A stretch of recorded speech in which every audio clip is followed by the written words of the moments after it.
Hey my friends, Dan Beer here with Agent Academy, and we're talking about what it means to be an amateur versus a pro. And this is a real hot button topic for me. It's a personal passion point because I've built my life on real estate, but there's no secret that we have the most amateur industry.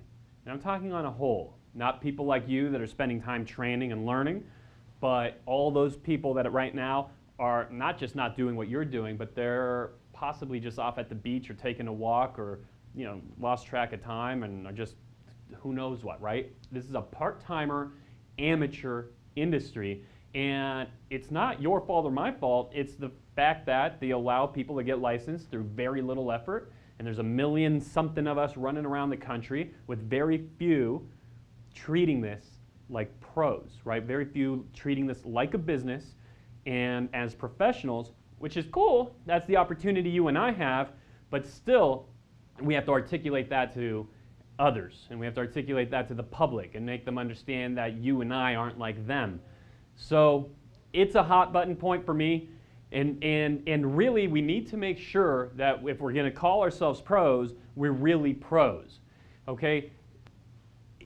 It's not just real estate, and that's the really cool thing, is that anywhere we look, the real professional, where they live, where they spend their time, their passion. I just watched an interview with Bill Belichick very recently, and he was asked about if he was going to retire. This guy's a pro, right? Head coach of the New England Patriots, if you're not a football fan, but surely you know the New England Patriots have been a dominant, just force for many, many years, going back to the early 2000s.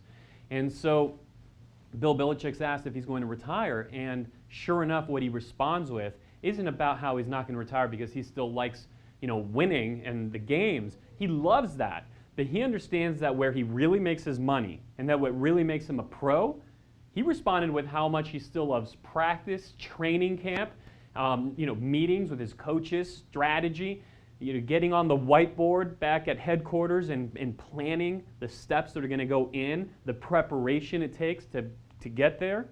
There's nothing worse than when people when people don't see the work that went in. But no one does see the work that went in. Most people think that Michael Jordan's just a gifted athlete. Little do they understand that the guy got cut from his high school team, okay?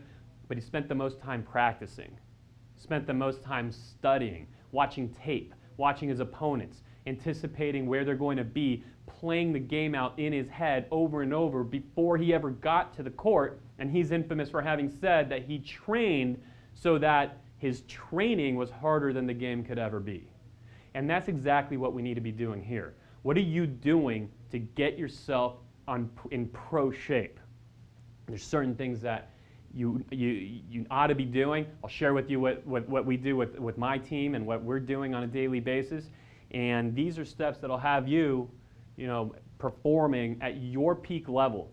And this is the stuff, frankly, that if you don't get into this, if you don't love the preparation, the effort that it takes, right? Think about a football team.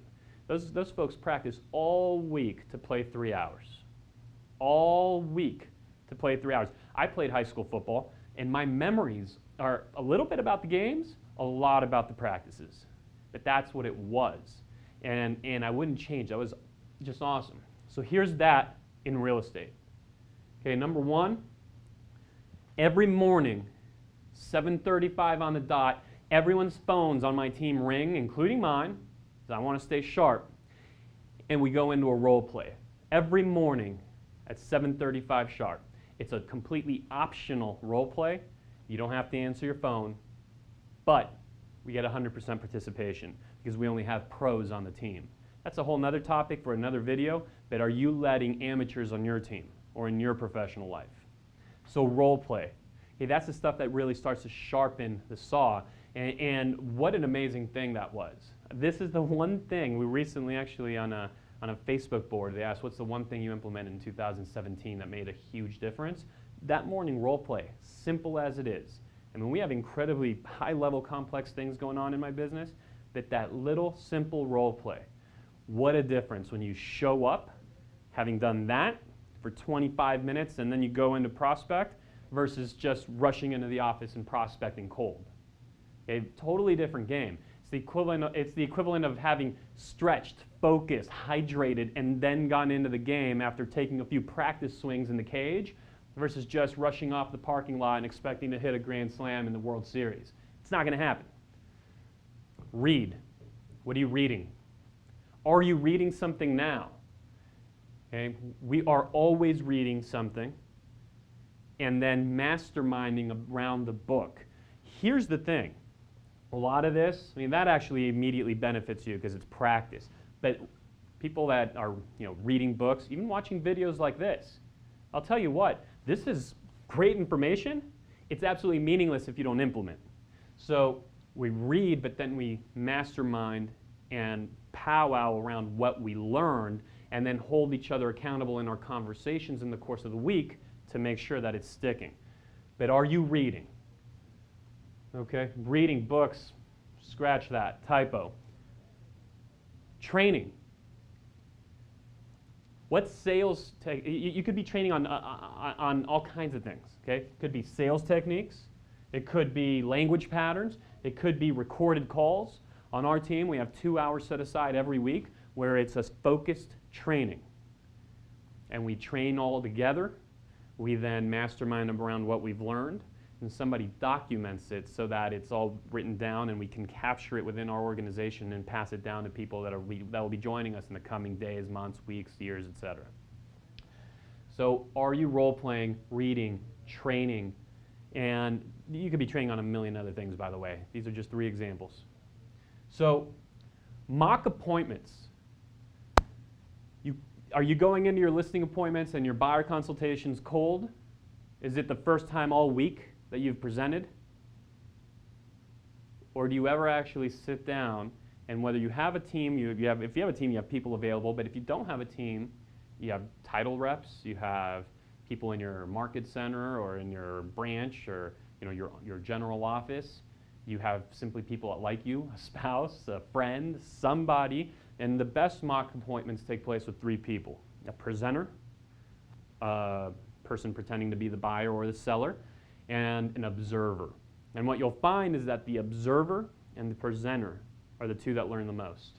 So you need the 3 people, but that mock appointment, okay, even with our most seasoned agents, there are routine mock appointments, mock listing appointments and mock buyer consultations. They accomplish 2 things. One is that you're sharpening the saw, okay? Of course, you're making sure that the next time you go and give that a presentation, it's not with $6, $10, $15, $20, $30,000 on the line or more, depending on your price point. You want to give that presentation when there's not as much on the line. And 2 is that if you do have a team and you have multiple people giving buyer consultations or listing consultations, it ensures that everyone's on the same page and that people's presentations sound alike. And so those are 2 really big benefits of that mock appointment. And then right here, appointment prep. Look, I get it. I've been there too. Busy, life's flying, things are happening, and you're going from place to place and you're doing your follow-up, you're doing all the right things, and you have an appointment and you quickly pull it together and zip out to the appointment. I've done that too. Not smart, but I've done that too. Okay, what are you doing to prep for the appointment? What would your appointment look like if instead of you just rushing out, barely arriving within 30 seconds of when you're supposed to be there and quickly knocking on the door, ringing the bell and moving on in, what would it look like if you'd had the time to not just prep the market study or the comps, as people say, or the analysis, but to actually study it, to internalize it, to compare to other homes? What would it have been like if you had the time to Google the person you're about to present to, that seller or that buyer that's coming into your office to see you? What would it be like if you understood already what they did for a living and what they like to do and where they're from and if they have a family or if they don't and if they're into one thing or the other? Would it be beneficial to you to understand if they're an engineer or an artist? Would you then speak to them differently? Of course you would, right? So appointment prep. These are the elements that make a pro. I can tell you, guarantee you, forget about 1 in 99 or 1 in 100 not doing this stuff. 1 in 1,000. That's about where you might find somebody doing this.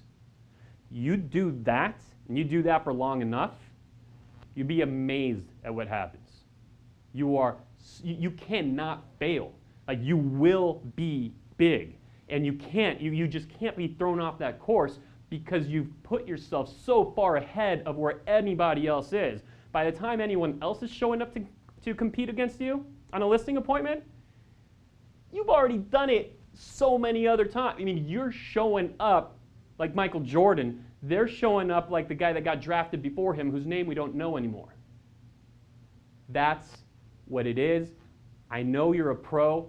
Let's all, this is what I wish the industry was, but make sure you're taking the right steps on a weekly basis. Amateurs versus pros, and I know who's going to win. I'm Dan Beer.